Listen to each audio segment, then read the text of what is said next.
So now we have a question from Nilufar Bawa, former employee of the Global Fund to Fight AIDS, Tuberculosis and Malaria. What is the future of our planet? We are running out of water.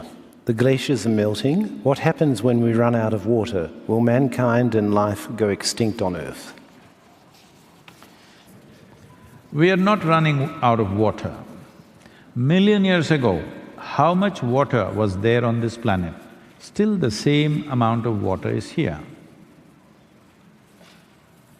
Only if some men go off to Mars, they will take some water and go. Yes. Otherwise, the same amount of water is here, it's not gone anywhere. It's not where you want it. That is something that you need to look at. Why is it? Why is water going away from human habitations? Why is it lodging itself somewhere else? Obviously, we are not living the way we should live. Very simple. Hello?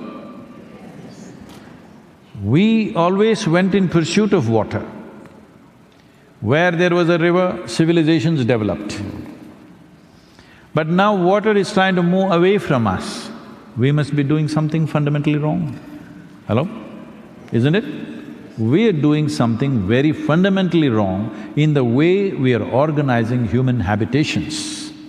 We need to look at this seriously now, very important. Otherwise, you have to go and live under the ocean, because that's the only place there'll be water. Thank you. So I stay on water, and this one comes from Sasang Pai, a cognizant. I came to know the Isha Foundation through Rally for Rivers. Please could you enlighten us on the possibility in progress and how we can contribute? Oh.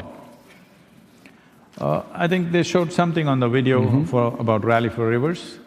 We made a 760-page policy recommendation as to how Indian rivers should be managed, because on an average, all Indian rivers on an average have depleted about 40% in the last 70 years. Some rivers have receded over 60 to 70%, major rivers. We must understand this, the European rivers are of a different nature and Indian rivers are of a completely different nature. Here largely the precipitation comes in the form of rain and also snow. And glacial water is probably the main source. I believe about 55 to 60% of European rivers are coming from glacial waters. In India, only 4% of river water is glacial, rest of it is forest-fed.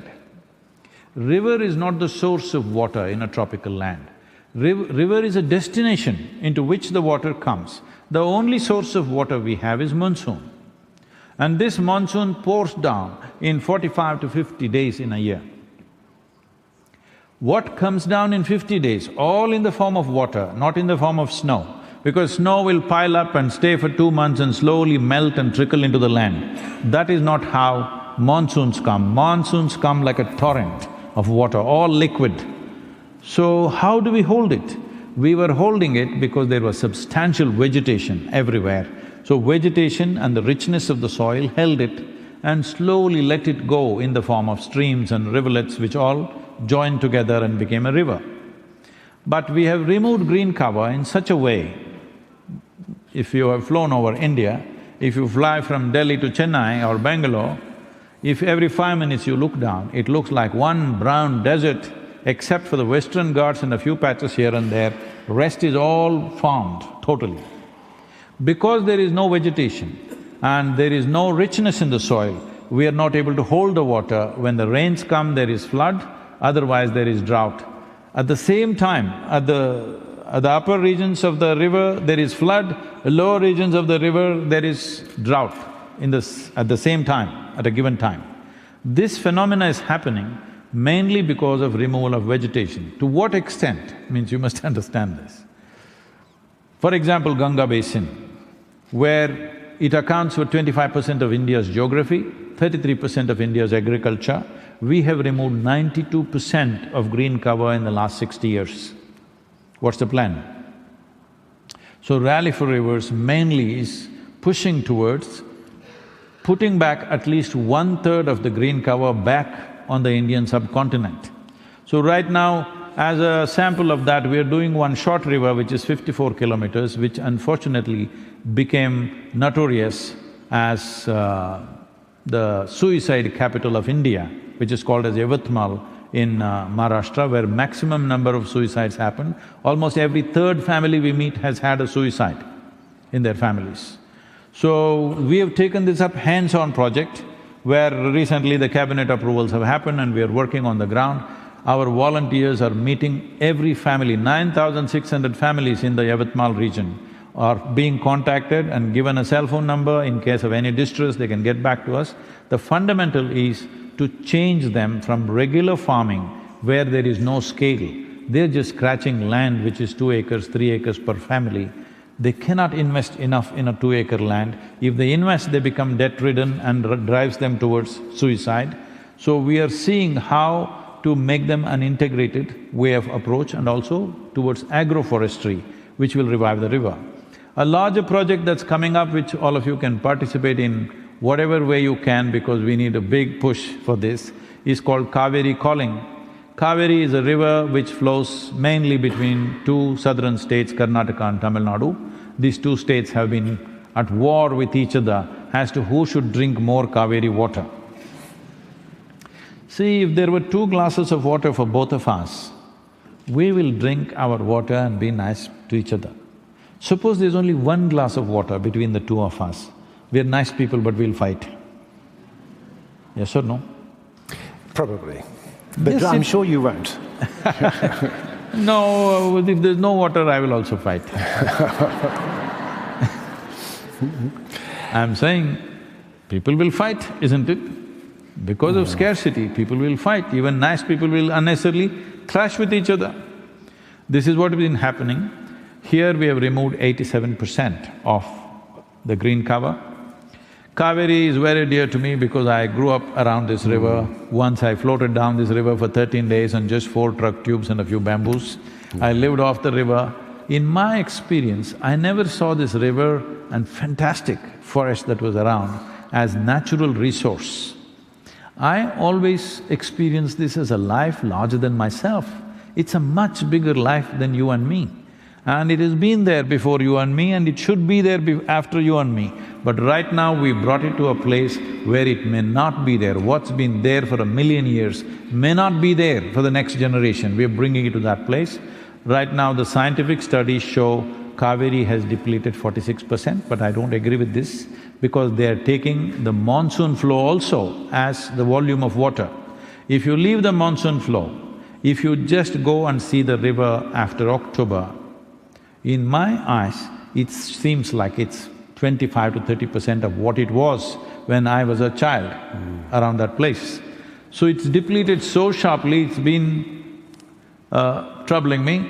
So now we are doing this.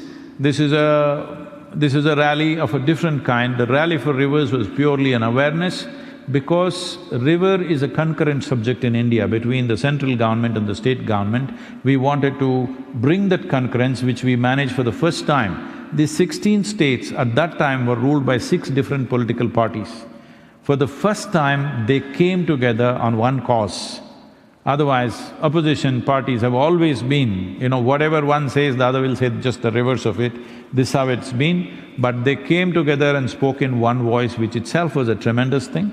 It showed the maturity that there is, in spite of the daily fighting that happens, when real issues come, they stood up for one cause. That was fantastic. 162 million people supported this cause in 30 days' time. I personally drove 9,300 kilometers, 142 events. Literally, we were on the road 30 days non-stop driving and talking ourselves hoarse. But this did the job. Now, the Rally for Rivers recommendation became the official recommendation for the 29 states, that the government sent this as an official recommendation. 3 to 4 states are very proactive, they're going and doing their own thing, which is very good. Another 6 states we've signed MOUs, but now we need a large-scale demonstration.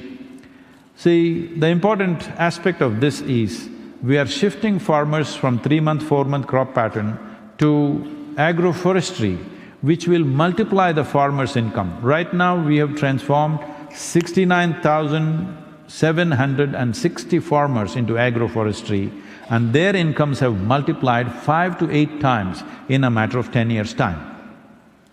So this multiplication of income will happen. Why I'm saying this is an economic plan with a significant ecological impact.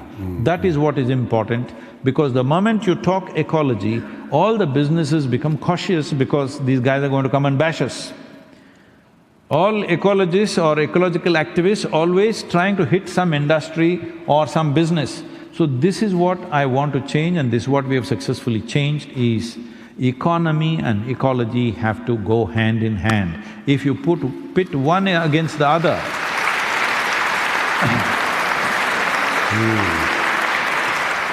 if you pit one against the other, economy will win hands down, ecology will be battered.